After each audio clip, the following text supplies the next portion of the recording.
Hey, this is Rob Anspach, and welcome back to another edition of E-Heroes. I have one of the greatest guests I can have on this show.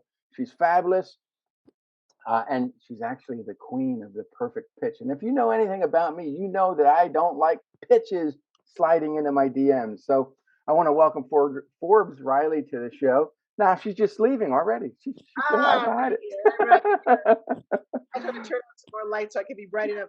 Yeah, I don't like when people slide because pitches, they're not, you should never see a pitch coming. Pitch is conversation, pitch is exciting, engaging, and enrolling. I seduce people. That's my secret. I just get you to do what I want because I want you to. Yeah, okay, maybe it's not quite that easy. No, but you've been around the block once or twice before. You know the system, and social media has given people the ability to sell stuff that they shouldn't be selling, and oh my God, the templates that they use are horrible, and most of them end up in my Rob versus books because I just the arguments I have with these people on trying to get them to learn sales tactics of some sort, they just don't get it. No, they don't. And it's when as soon as somebody does a pitch for me, they go into this higher voice going, hey, let me tell you something. It's like, is that what you think we did from television? So, and actually, so Rob, I'll play a game with you before we get into who I am. Give me some, pitch me something on your desk. What do you got? What do I got? I got a phone. Okay, go for it. I got a 20 seconds. mouse. Either one, 20 seconds. Just give me a little pitch. Let me see what you do. Me pitch. I hate pitching. Well, no, you can't say that. You pitched me to be on this show. No, no, No, I just asked you to be on this show. no, that is a pitch, and I think that's the difference. And I want all of your audience to hear. A pitch is nothing more than asking someone to do something. Mhm. How you creatively ask them to do it. You pitched me to be on your show. You made it worthwhile to me to be here. You pitch your audience to listen to you, to engage. You can pitch anything you want. The fact that it becomes a product or a service should be no different than your books. Right. So what it comes down to is understanding what other people want. The problem that I have with most people is they get something they've done or they've created or they're bought into, and they want us, you need this, Rob, you need this new no-need juice, this vitamin, this whatever I've got. And you're like, dude, back off. But if I allowed you to want what I have, for example, I have something on my desk. I'm not even going to tell you what it is, but I'm going to ask you to raise your arm. Rob, raise your arm like this. Feel the underneath of your arm. Is it nice and tight or is it a little wiggly jiggly, right? Yeah, I What got if I some wiggle told you, here. Got to work on what that. if I told you that I created a product that it rotates so fast that in just 5 minutes of doing this, literally 5 minutes, there's so much tension here. You do both sides of these sitting in a Zoom call by summer, which is about 2 months from now, you could be tremendously tighter. Would you want something like that? Yeah. I got you to say yes. That is the answer to a perfect pitch. She's a That Jedi. and I am a Jedi, and I'll tell you what, I do that with everybody's product or service. I can take anything that you've got that you want someone else to have and make and craft you the perfect pitch. And that's it. That's it. That's a show. You know what? I'm gonna hijack your broadcast because I don't think people really have any idea who I am. I know you've been stalking me like crazy. I see your name. No, just kidding. We've been friends for a long time. And what's exciting, I don't see this. Let's see. Allow Zoom to share your screen. Oh, I just had to change my settings, and now I'm noticing that they may have changed. Yeah, all the buttons changed. Oh, It's crazy. wow. So everything just changed. So give me a second. In fact, you might want to do this for me, but I'll go back into my preferences. Um, I have been on television for almost 30 years. I guess would that be fair to say? Yeah, it's a long time. And that's weird because you just celebrated your 29th birthday. Oh, you are. See, now you're seducing me. You have to be so careful. So what I wanted to say though is that you've seen me, and I don't know that your audience realizes it, but you've seen me for decades. I've done 194 infomercials, and in my career, I've grossed a little over $2.5 billion in product sales. Oh, So is when that it it? comes I mean, it's a tremendous number, and it's been over decades. I didn't do it overnight, although I did sell 64,000 of these in one day on home shopping and got a $1.2 million check. On Wow. that alone, I would say, you want to know what does she know that I don't know? And I know some true secrets, tips, and tricks that most people will never ever have access to. So I'm going to see if I can now play this as I just stopped and started my whole computer. Um, so I do this for a living. Every day I do this, and today because I do something different, it's giving me a hard time. Yeah, I have that effect on people. Is that it? Is it all you? That's me. So if you want to start, so I'm excited to show your audience something that I don't know that you've seen. Can you see my screen? I can. Audio Jungle.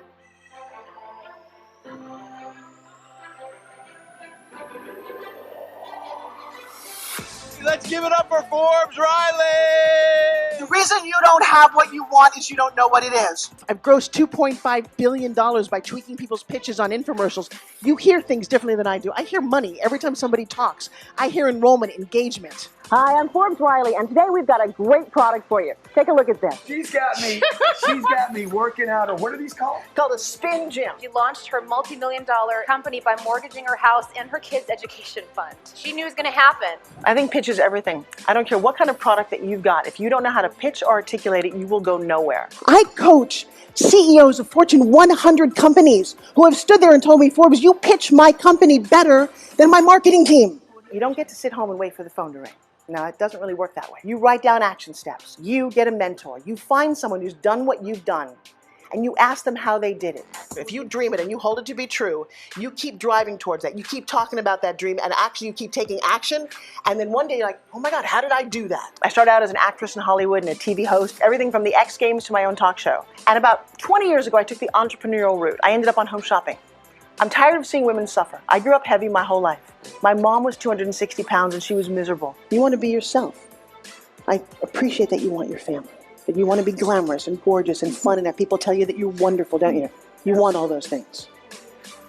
Okay, I can't be the one to tell you that. You need to be the one to own that. And that's where your success lies. When someone says to you, what do? They do not care what you do. They don't? No, they care what you can do for them. It's never the resources. It's not your time or your money.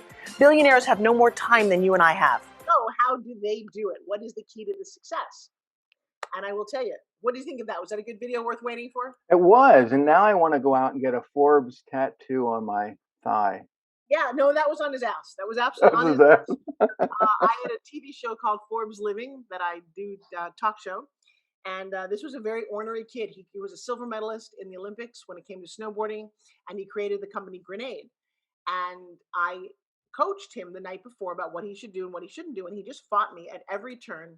And I don't know quite what I said to him, but we left, and I was like, wow, that was an interesting argumentative concept. And on the way out, he said, will you sign your name on this for me? I'm like, all right.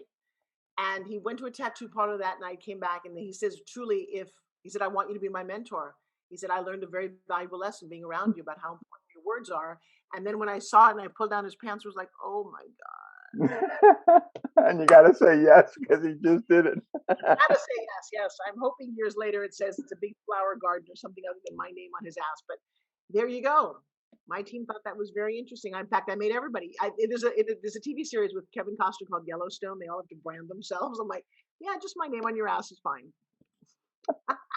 Let's talk about Spin Gym because, did that put you on the map? I mean, oh, no. I was on the map way before Spin Gym. In fact, Spin Gym almost destroyed me.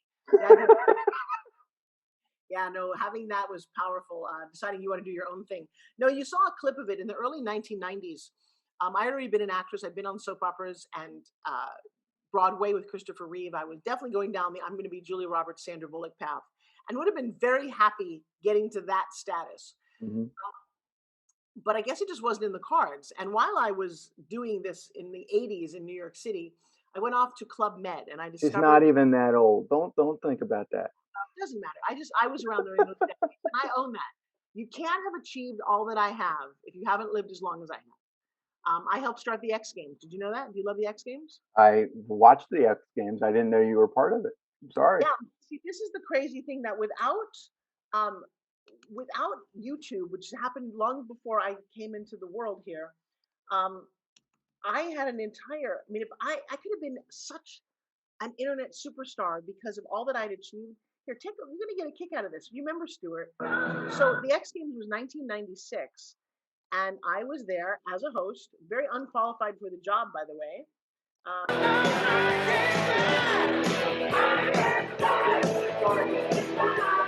We grinded on the street, Rode the luge. and we sky surfed from 13,000 feet. Ooh, I'm Forbes Riley. I'm Stuart Scott. We'll be extreme again tomorrow, 12:30 Eastern on ESPN. Now, the crazy thing about this is, I mean, I did a lot of the interviews Sure, one for you, one for me, and maybe somebody else. Ooh, crazy how I got this, and I'll share that in just a second. But when I never watched, so this is literally 1995. We're in Providence, Rhode Island, and represents new age sports values, the first ever extreme games. Thanks for joining us.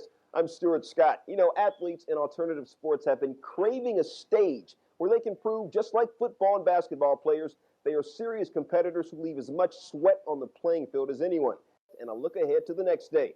Sharing in on the fun, my Extreme Games partner in crime, Forbes Riley. Oh, Forbes. Hey, Stuart, believe it or not, this place was not just constructed for the extreme games. now the crazy thing about this is that was live.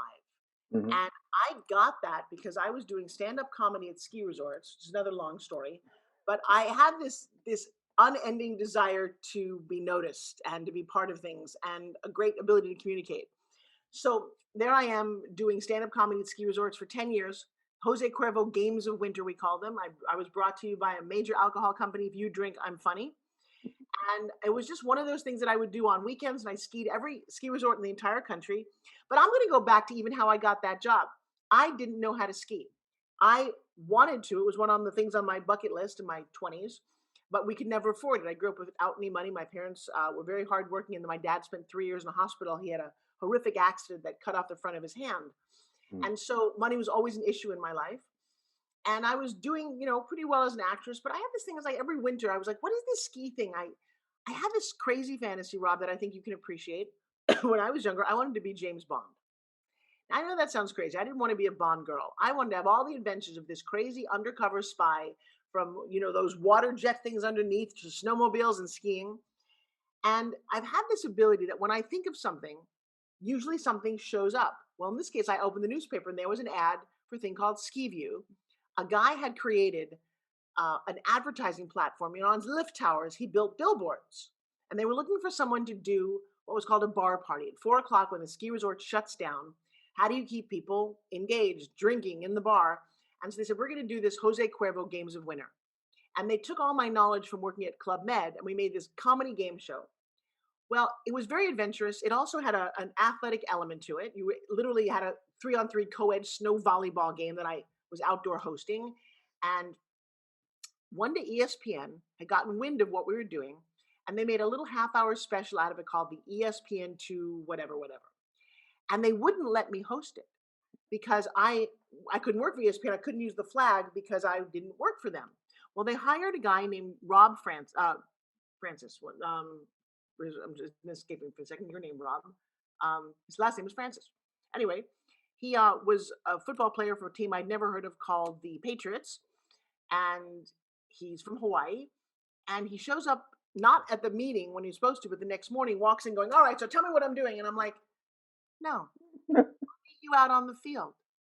And I had this sense he liked me. And we were like, he's like, hey, everybody, welcome to the Jose Cuervo Games of Winter. Here's my co-host, Forbes Riley. Forbes, what's going on? And he hands me the microphone. They explicitly said, don't give her. And I pretty much never gave it back. And we had a blast. We were funny. We were outrageous. We had a cardboard box race. We did things. No one had ever seen anything like I did. It was like, that's nice. A year later, I get a phone call. I'm about to get married. The phone rings. And it's like, hi, is this Forbes Riley? I'm like, yes, this is the lawyer from ESPN. We'd like to offer you $75,000 for 2 weeks to host the Extreme Games. To which I said, who the fuck is this? Excuse me? What? And they're like, X Games, da-da-da. And I'm like, okay, this is a joke. Who is this? And the poor lawyer was like, look, I'm going to give you a producer because, like, lady, you're nuts. I couldn't comprehend why somebody was off. I don't know anything about sports. That's a whole lot of money. And they said, basically, look, we watched this videotape of you. We've had it. We're looking for something to put you into because you're amazing. And I'm like, okay. And then they send me this binder of athletes, 300. I don't know anything about sports, Rob. My dad never watched football, but I didn't know anything about any of the sports. And then 300, and then all these sports like street lugeing, BMX bike, half pipe. I'm like, they're going to fire me when they realize they've hired the wrong girl. I don't know anything about this. And I showed up on this $10 million set. They had production trucks. I mean, ESPN is so top notch. And I walk in going, okay, they're going to fire me. Don't even unpack your bags. And then, like the piece that you saw there, apparently I was good, but all of that was live. And so I never saw how good I was. Hmm. I thought they were going to fire me for 6 consecutive years. They kept hiring back, and I kept thinking, oh God, I don't know why they keep hiring. And it was such self-deprecating. It's taken so long in my life to truly understand how talented I am.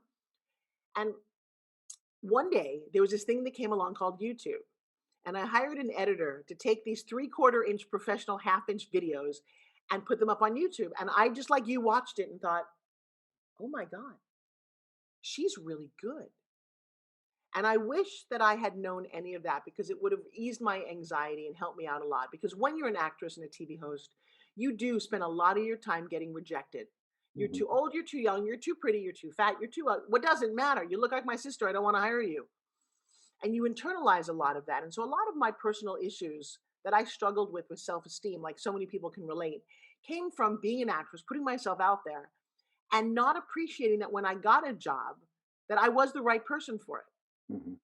So that has been an interesting conversation that has taken me through my 30s and my 40s, where I finally woke up one day and said, I think you're good at this. And it was a weird revelation. And then I started teaching what I know, which is where I am in my life now, where I give back, I coach, I own a big television studio. I just became a doctor, or I got an honorary doctorate and a Lifetime Achievement Award from the President of the United States. That is awesome. Well, because of all this need to please, this need to get it right, I work all the time. I am absolutely a workaholic who also likes to play. I mean, I took 2 months off. I was doing all my masterminds in Costa Rica. I went off and hosted a big crypto thing in Dubai. So for me, work and play have always been hand in hand. I mean, I worked on my honeymoon. I got hired to host a giant corporate event at the Grand Wailea in Hawaii for one night, and they paid for 2 weeks for me to be in Hawaii. I'm like, that works. Yeah. And I think for me, it's the opposite. I don't give a shit what people think of me. And I never did. I mean, and I think that's what the whole Rob versus books was, because I threw my sarcasm, against, all these people that were trying to scam me. They're morons, lousy customer service. And I put those adventures in the books. And I just had someone reach out and say, we want to turn your books into a TV show. And I thought, that's great. I mean, it was never something that I thought would get that far. But I've produced 36 books in 9 years. I write books for other people. I help them get their authority out there. Well, let me ask you a question, because I do a lot of personal development work in my trainings. What's your first memory in life? What's my first memory in life? Yeah.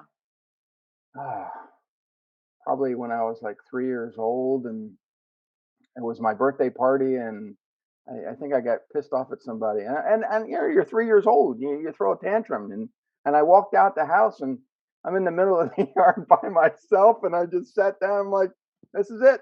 This is my party. Well, let me ask you a question. What decision did you make about life based on that moment? Probably that I can do this on my own. Bingo. So I got to tell you something, Rob. I've asked that question thousands of times. Mm-hmm. A lot of people, it's why you are who you are.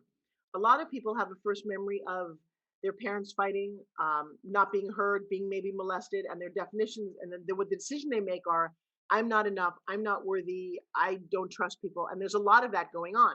Mm-hmm. You, and I know that's by just the kind of work that you're up to, you had a decision that probably 5% of people have that's positive to start their lives. Because I teach that memories are not real, but the decision that you make about them is part of the hard drive of your operating system. So you pretty much said at 3, can you imagine, and how this permeated through your entire life? I can do this on my own. You're not waiting to please anybody. You're not, you're writing books, you're doing things. And I got to tell you, that's very positive. Bill Walsh is another one who had a very positive, and I remember them. I mean, I've got a weird photographic memory. Bill's was that he was also about 4 or 5 years old, and he rode his own tricycle or a bicycle to kindergarten in Chicago. And I thought, you did what? And his decision was, I can do whatever I want. Mm-hmm. Well, and look what he built an empire based on, I can do whatever I want. I'd actually like to ask, people like Branson and even Oprah, what their first decision was, because it is what colors your entire life. And what I do as part of a side hustle that I love is I shatter people's limiting beliefs based on their past. Mm-hmm. Because a lot of people get to a certain point in life and start sabotaging themselves because their hard drive is miswired for what they want now as an adult. And I simply say, you'd never let your 3-year-old drive your car, Why are you letting your 3-year-old drive your life? Mhm. Your decision, I wouldn't change. Yeah. I mean, I come across entrepreneurs all the time. They're always blaming somebody for something, and I'm like, get over it. I mean, that happened so long ago. Change Now, how you think, but okay, and they here's the thing. refuse to. Well, it's not that they refuse, Rob, is that you're wired one way. And it's like saying, well, just rewire yourself. And I'm going to tell you from experience, having done this thing for almost 35 years, you cannot rewire yourself. You cannot coach yourself to be an Olympic athlete. No matter how good you are, you need someone outside of you to have that external push, because you left to your own devices only want to go so far. And then you hit a wall, and it takes another entity. So anytime you've got an entrepreneur who is that stuck, send them my way. My breakthrough training has 100% results, Wow. 100% money back guarantee. Never had to pay anybody back. And I do it sometimes in public. Like I did it just in front of my mastermind the other day in front of 200 people, because I can feel when somebody's that stuck, and there's some yelling and screaming and whatever. But when they're through the other side of it, it is like they see life through a different color lens. Yeah. So how did you go from being an actor, a speaker, I'm not a speaker, but a host, to teaching people how to do sales pitches? Well, let's go back to how I became a host at all. I'm just an actress, right? Well, one day I walk into a studio and there's an audition. You think about it, Leo DiCaprio was a sitcom actor on Family Ties before he walked into an audition for Titanic, which changed his entire life. And by the way, that movie took 2 years to write, to produce, and no one thought it was going to go anywhere. So if it had failed, you'd never heard of Leo. I guarantee it. But one moment in that kind of a business can shift everything. One role, one Oscar, one whatever. Well, I walked into a room and there was a pen sitting on a desk, and it said in a piece of paper, "Sell the camera this pen." I thought it was a joke. I don't like to sell. I hate sales on every level. It makes me uncomfortable, especially dealing with money. So I thought it was a joke. And I said, the funny thing about pens, but when I was in college, I got there, I was really young. I was 16 years old. And my mom used to write me in purple ink every day, these longhand notes signed "Love, Mommy." I'd run to the mailbox, and I realized that a pen like this can reach out and touch somebody's heart. Now, a traditional pitch is like, this pen is made out of silver and black, and Jake, a body by Jake, walks out from the camera, grabs my face, "You're going to make me a lot of money." And I'm like, okay. And you saw a little clip of it. But this was the time when cable television had just started. Home shopping had not yet happened. And I was the pioneer of selling health and fitness products on television for 5 years. I sold 1,500 different fitness products. From that spawned infomercials. And now I was asked to do these half-hour shows selling products for Billy Blanks, for Tony Little, for all kinds. I mean, it was amazing what happened from this. And I hosted the first 35 infomercials ever made. And even at that point, there's never been a female who's done more infomercials. A lot of the people that you associate with that industry are guys. And rightfully so, because if a woman is kind of hawking things and yelling and screaming and like Billy Mays, you don't want women to do that. When women get loud, we sound like your sister, your mother, your girlfriend, your wife, your ex. It's annoying. So I created this concept of storytelling in half-hour infomercials and becoming more engaging and discovering what is the arc, setting up the problem, providing testimonial, social proof, and then having, but wait, there's more, and really stacking your value stack. And it was not just me at that time. It was Kevin Harrington and some of the people from Shark Tank. But there was this consciousness that happened, and I was right in the middle of it as one of the key people in the center as the host. And what happened was, at some point, I said, I know things other people don't know. I'd love to teach this. And I started writing pitch books and holding seminars, and I do it. I mean, now it's become a massive industry. I have, 12,000 students since last year in my course. My daughter stepped in, and this is fascinating. My daughter started digital marketing when she was 12. She made her first $10,000 like in a month and thought, this is interesting. And then we took her out of school to come to all my speaking events, because this morphed into, I want to be a speaker, and meeting people like Les Brown and Deepak Chopra and Damon John and people who took me under their wings. And wow, as a woman, there's not a lot of you running around. I'm like, well, I mean, think about that. When you think of motivational speakers, who do you think of? Who do I think of? Brian Tracy. I think of Dan Kennedy. And a lot of people don't know Dan, but he's been around. And Tony Robbins. Give me Tony Robbins. Yeah. Give me one or two more, because so far you're naming only men. You don't have any women in there? Lee Miltier is one of my friends. I don't know if you know Lee. She's a big motivational speaker. She's in the Dan Kennedy world. Lee Miltier. Okay. And Think that everybody knows her name? No, not everybody now. right? So I'm thinking of all the men that people know, but there's not a lot of. Why is that? That Right. not a lot of women out there. Do you have any theories on that?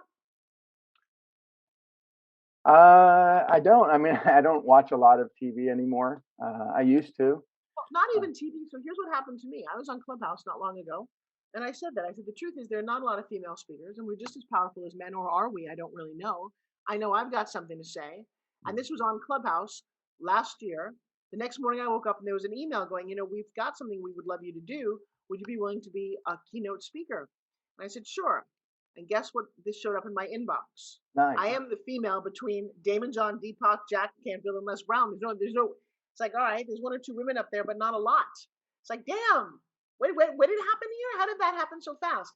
This is happening next month. Every month since then, that's me with Jack and Sharon Lecter and John Asseroff from The Secret and Les Brown.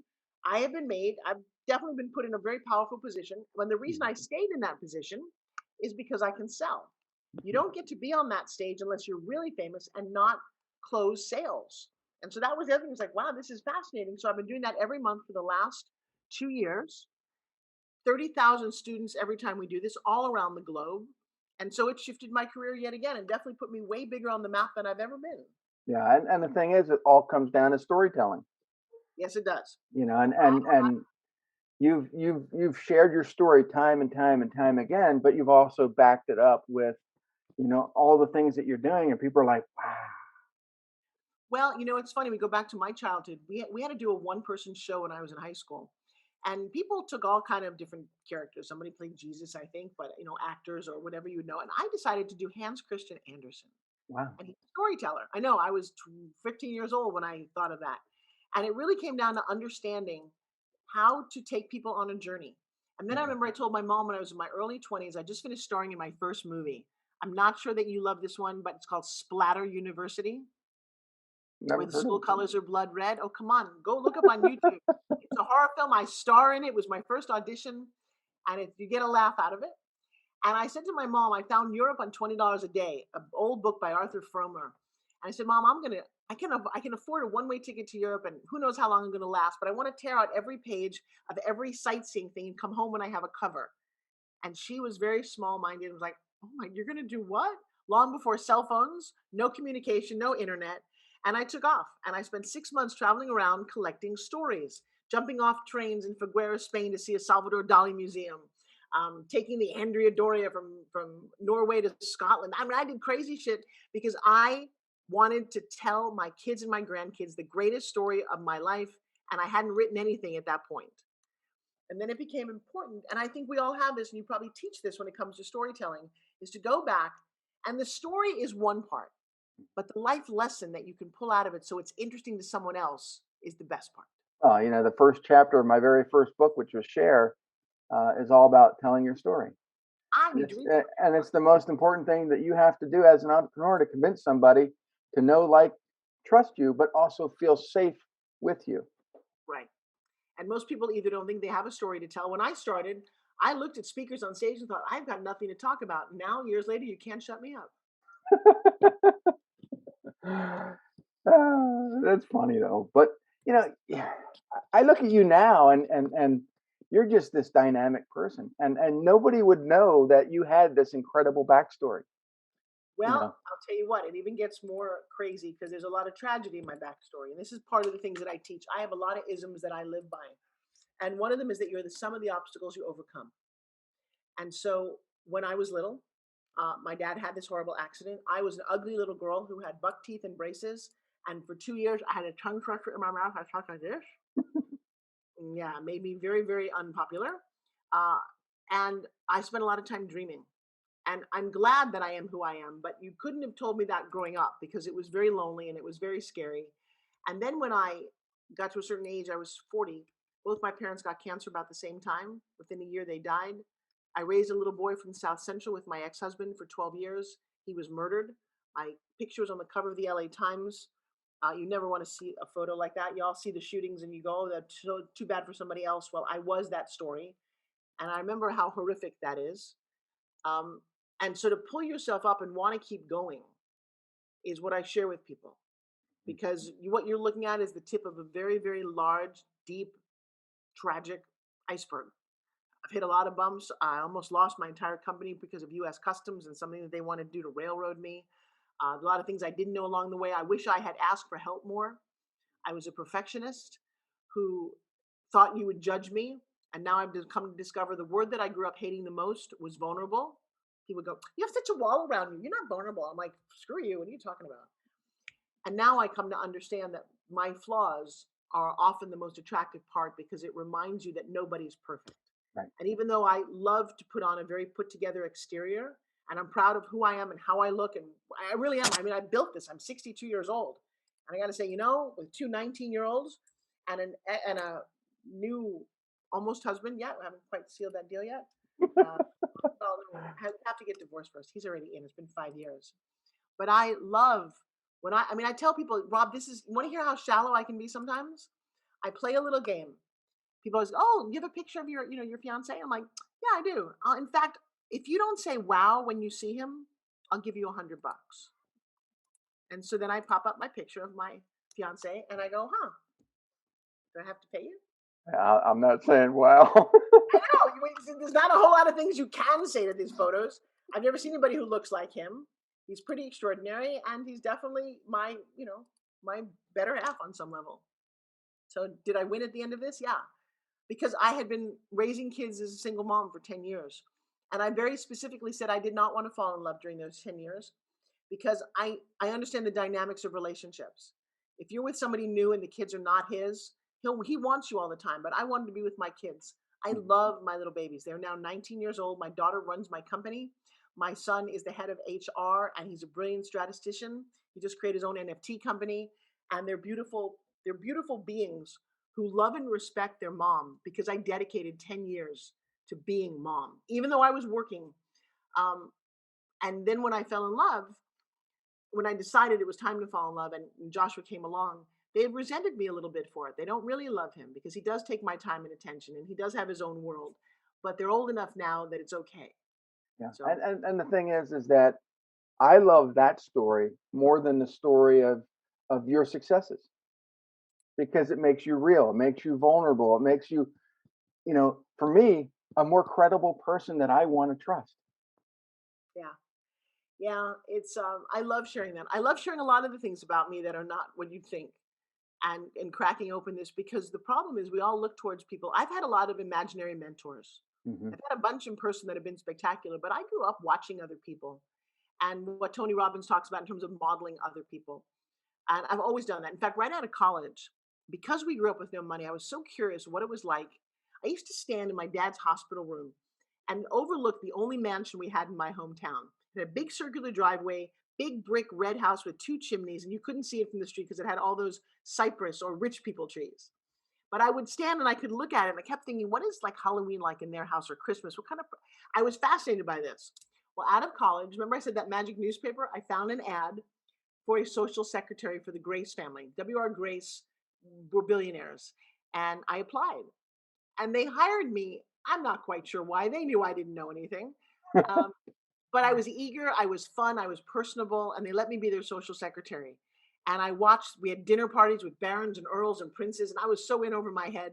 And one day, this is in the early 80s, I'm sitting in the back of their Citroën car on the way to the country club, and Mrs. Gray says to me, when we get there, you need to take Louis Vuitton out of the trunk. And I'm like, who's in the trunk? And she's like, oh, you'll learn. And I'm like, oh, I will. That's why I'm here. I'm going to learn how to dress, how to do my nails, how to talk to people, how to do a proper dinner party. I felt like Julia Roberts in Pretty Woman. I didn't know shit. And I did learn. And I'm grateful to that experience because I took the time to make me who I wanted to be. It's what I did too. I mean, my prior life, I owned a carpet cleaning business, and everybody's like, "Well, Rob, how does carpet cleaning relate to what you're doing now?" Well, I had to learn. I didn't know anything about marketing, and in 1998, I went to Arizona and met Joe Polish and Dan Kennedy and a bunch of other people, learned marketing, and now I'm teaching marketing to everybody. I'm writing books and I'm doing this. And, I had to reshape my life to make me what I wanted to be. And people were like, "I don't get it." I wish I had spent time with Dan Kennedy. I didn't really know about that whole world, and it was expensive, and I didn't have money back then. Even Joe Polish and I have become friends, but I wish that I had invested a little bit more time in some of those guys. I learned a lot later, and it took me a lot longer. Yeah, but your story is inspirational, and I think that this is why people look up to you, because you don't give them the shiny object syndrome. You give them, hey, this is the rough edges. This is what you're going to need to do. This is how you do it. This is what happened to me when I did it, and you're just honest. Well, I'm going to take one step further. So when my daughter started working with me, she had a moment where she said, Mom, I don't get all you entrepreneurs. I look at your desktop. You've got 52 different tabs open. You don't know how to do whatever. And every once in a while, I'll ask you what you're doing. You'll go Facebook. And she's like, I've got 8 classes. I'm a straight A student. How come you guys can't get this? You have no organizational system. So together we created a thing called GSD. This is my latest program that I'm working on pitching. It's called Get Shit Done. Mm-hmm. And we created a 5-step thing because every entrepreneur needs this. To get shit done, GSD an ebook, GSD an online course, GSD a funnel, GSD an email list, and GSD a hire, how you can delegate what you're doing. And I will tell you, I started promoting that on my Real Summit stages to the tune of thousands of students in the last 6 months, because we don't teach theory. We don't teach the what it could be tomorrow. It's like, no, put your mouse here. Here's how you brainstorm. Here's what you fill in. You press this button. You've got an lead magnet, an ebook lead magnet. Boom. Then I'm going to show you how to put that into a funnel, not airy fairy. I'm going to show you how to do this. So at the end of 3 weeks, you have a product. You can make money, because I deal with so many men and women who, if they just made $300 to $500 extra a month, they'd be happy. They've never experienced anything. And I'll tell you another little funny story. So when we started the online part, my daughter was truly the one who kicked my digital butt and got me to, now we're doing our funnels, right? The first time, and I knew what a webinar was. I've done infomercials, but I didn't understand the webinar thing and the back end. It just all seemed fuzzy to me. So the first night we do a webinar, there's 26 people in the class, right? Not big by most people's standards. It was $19 to get in. I was selling a $1,000 product. I woke up the next morning and there's 25K there. And I looked at McKenna and I said, what does the K stand for? Like, Mom, you made $25,000 last night. You sold 25 out of 26 people. I'm like, okay. By the end of the month, we'd made 100K. And now a business that a 19-year-old and I own together has grossed over $2.2 million. That's incredible. Whoa, wait a sec. So you asked me why I teach? Because I can, because I figured it out. And I'll tell you what, at this age, I don't need to keep my own secrets. I want people to know these secrets. The secrets are that, 1, you got to get up every day and do it. Number 2, you got to find a mentor who knows more than you. Study, get all you can, and go on to your next mentor. Number 3, you got to learn how to pitch. And not a joke about what pitching is. Pitching is enrolling, exciting, engaging, and enrolling people. I just signed up for a network marketing company. It sells this. I got to get you excited about it. I got to be engaging with you, let you know not that you need it, but why do you want a rock that says faith? Or why do you want a rock that says happiness? I'll tell you what, Rob, when you got a dark down moment at the end of a day and you just want to put your fist through the laptop and you go, happiness, happiness. And you're like, all right. And then you touch it and it's smooth. And you're like, all right, the world begins and ends with my boom. And then you enroll them. You say, guys, I'll tell you what, when you buy the big one, I'm going to give you a little one. You can have all the faith you want for free. And that's a pitch. But I get you to want it. And it's just not a secret to me, but it seems like a lot of other people just don't get it. Kind of like marketing was always there until your eyes were open to it. And didn't you like, Yeah. Yeah, I was just at Disney World, and my wife and I did the whole VIP behind the scenes tour where we got to go in the tunnels and see all the back stuff. And now I know how the magic works. And people are like, well, aren't you unhappy about it now? I'm like, no, now I want more. It's like, and I think every single person that listens to this needs to go to your website, learn more about you, and just experience how you pitch them. And it's not this whole Jedi mind trick stuff. It's storytelling. It's one step at a time. It's getting them to love the stuff before they even experience it. Well, but I do have a Jedi mind trick. I'll tell you what, the other thing that my dad was a magician. And I will tell you something, that when you master this art of pitching, and by the way, every day, every Sunday since COVID hit, I've been doing a 2-hour masterclass live. Because I love this. My fiance was in a horrible motorcycle accident 2 years ago, and I found a great solace in meeting people live and working on their pitches. But a lot of what I learned, because one, being an actress, two, studying the art of listening, that's what you do as an actress, but also learning presentational skills. So check this out. I'm going to play a little game with you that I think will delight you. Keep mentioning Jedi skills. All right, so I've got a notepad here with nothing on any of the pages. I'm going to, let's see. All right. I'm going to write something here. And guys, we're doing this live. We did not plan this. I'm going to take this one piece of paper here, just one, and I'm going to stick it right there so you can see it the whole time. I'm not going to change it. And I've got, it's very challenging to do this long distance. So I'm going to take things that are on my desk. So I have a rock on my desk. I have a card, birthday card with shoes on it. I have some sunglasses. My future is so bright that I gotta wear shades. Mm-hmm. There you go. I have a spin gym. I have a mouse, and I have a red pen. Okay, that's a lot of things. What I would like you to do, Mr. Rob, it's hard. I would like you to name any three of those. Name them? Yeah, just call out three of them. Mouse, glasses, and spin gym. Okay, so mouse, glasses, and spin gym. We're taking away hope. Gone is the red Sharpie, and gone is the high heel, although your wife would love that card. Yeah. All right, so now I've got mouse, spin gym, and glasses. Will you name any two objects? Mouse and spin gym. Mouse and spin gym. All right. Keep naming them. I keep taking away, leaving the pair of sunglasses on the little pad here. Now, there were 6 items, very random on my desk. You didn't even know what they were. But somehow I wrote down what would be here. If it says sunglasses, you're going to go, oh my God, really? And let's see what I have in this hand. It says, boom. Maybe she is a Jedi Master. Oh. Come on, seriously? They are so bright. But I'll tell you what, that's part of what I learned from my dad. And people go, well, how do you do that? I actually teach that trick in my training, because there's 3 or 4 different sales techniques involved in that one trick that I think are essential. And when you own pitching, you know what you have, Rob? You have a sense of confidence. You know how to communicate, and you're very clear. And I know you work with a lot of entrepreneurs. Do you find that they're messy in their message? They're not good at communicating? Yeah, especially lawyers and doctors, because they've all gone to this Vulcan school of no emotion, so there's no personality. And I try to get them to get that personality out and bring it out so it's their brand. It's what people get used to, and it's so hard to try to mold them. Well, if you ever want to, you and I can tag team, because it sounds like we're different sides of the same coin. I'd be happy to have that conversation. I'm going to send you a spin gym. You're going to send me a share book so I know. I'm going to send you a whole bunch of books. Oh, no. All right. This was great. I love that we've connected, and I'm excited for all the people who listen to this. Yeah, well, how do they get a hold of you? Where do they go? Just go to ForbesRiley.com, and I'm all over social media. Love being on Facebook and Instagram. Everything's got my name on it.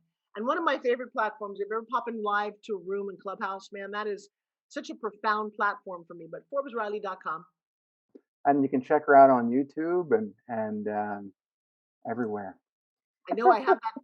Yes, we have to look at that tattoo video of how he tattooed his out. Oh. Hey, so for you, what do you love? Why do you love what you do? Why do I love what I do? Yeah. I'm changing entrepreneurs' lives one entrepreneur at a time. And people are like, well, Rob, you got to have these huge lists and do this and do that. I'm like, I only need to have one name on a list that buys from me. I'm not, and I'm kind of anti-conventional when it comes to some of the marketing wisdom that they throw out there. But, I do things my way. I do things with a very sarcastic take on life. And, you either like me or you don't like me. And the Rob Versus books were designed to either attract, if you love humor, you're going to love me. If you don't like them, you're never going to be my customer, my client. So, I hosted the Laugh Factory in Los Angeles for 3 years. Here's one, again, talk about a very eclectic career. I was doing this kind of stand-up comedy thing at ski resorts, and one day there was this open call at the Laugh Factory. I'd never been to a comedy club, but I thought, again, a newspaper ad. And I walked in, and there was nobody there. I guess I waited like the very last minute. It was like 4 o'clock on a Sunday, and there's nobody there but the 2 people auditioning. And I walked in. I was wearing a dress, carrying pants. And I said, can I go to the bathroom? They're like, well, sure. I said, yeah, I need to change into my pants. I can't be funny in a dress. They're like, get on stage. And I did whatever I do, and it's very quick and off the top of my head. And the owner comes down, he's a small Israeli named Jamie, and he's like, "Come here. I like you. I want you to be my host every Friday, Saturday night." Okay, yeah, go. I'm like, go. I show up on Friday. I don't know what to do. I've never been to a comedy club, so Rita Rudner had a comedy routine in my Cosmo magazine, so I memorized that. And I got up on stage and I did Rita Rudner's comedy take on going to a gym, and I got a lot of laughs. But at the end of it, Jamie's like, "Come here." I'm like, "What?" He's like, "What are you doing?" I'm like, "I'm being funny." He's like, "No, I did not hire you to be funny." He said, "You get on stage without a thought in your head, ask somebody where they're from, and let Jerry Seinfeld and Robin Williams, they're funny." And I'm like, "Oh my God." For 3 years, I was the host of the Laugh Factory. That's awesome. Great. Yeah. I have this crazy, I do want to do a one-woman show at some point about all the stories I've never had time to tell. But here's the thing is that you have taken your skills, your experience, and you've jumped from one thing to another, to another, to another, and you've never missed a beat. You've always been open to the opportunity, where most entrepreneurs are stuck doing one thing for the rest of their lives. And that is boring. Thank you. And I think the thing that I like about you is you need a sarcastic sense of humor to get through this life. It's just too challenging and Well, daunting. I wrote a whole bunch of books, and they were all serious, and they taught people stuff. And people were like, "Well, Rob, you're sharing all these sarcastic stories about you dealing with scammers on Facebook. Turn it into a book." I'm like, "Okay." So I did. Funny. And it's just me dealing with scammers and morons and lousy customer service and wackadoos and I have 5 books in the series. I have 2 more coming out, and Read this. yeah, they're just funny. Now have you turned into a stage show? Well, now it may be a comedic TV show that's coming up. So we're working on scripting now for that, and it's just everybody's like, "Well, Rob, everything just comes to you. You're just lucky." No, I'm not. I've been doing this for 27 years. Yeah, that's a way to diminish somebody's life. You're just lucky. Yeah. Well, I'm sure that luck is, opportunity meets preparation. We're both very lucky. Yeah, and I'm very honored that you brought on the show, and I think the audience is really going to love this, and well, I hope so. I hope they call you, and I hope they buy thousands of spin gems from you, and or Got to tell you, at 62, I got rocking arms because of one Yeah. thing. My crazy product. But I will tell you, I have a great mastermind. If you want to come on and do a little piece of what you do, Rob versus, that would be very funny. I'd be Who knows, honored. right? Come on, back at you. I'll give you some opportunity to have some fun. And so everybody, I like I said, head on over to ForbesRiley.com, and we'll see you on the next episode. Thank you so much, my friend.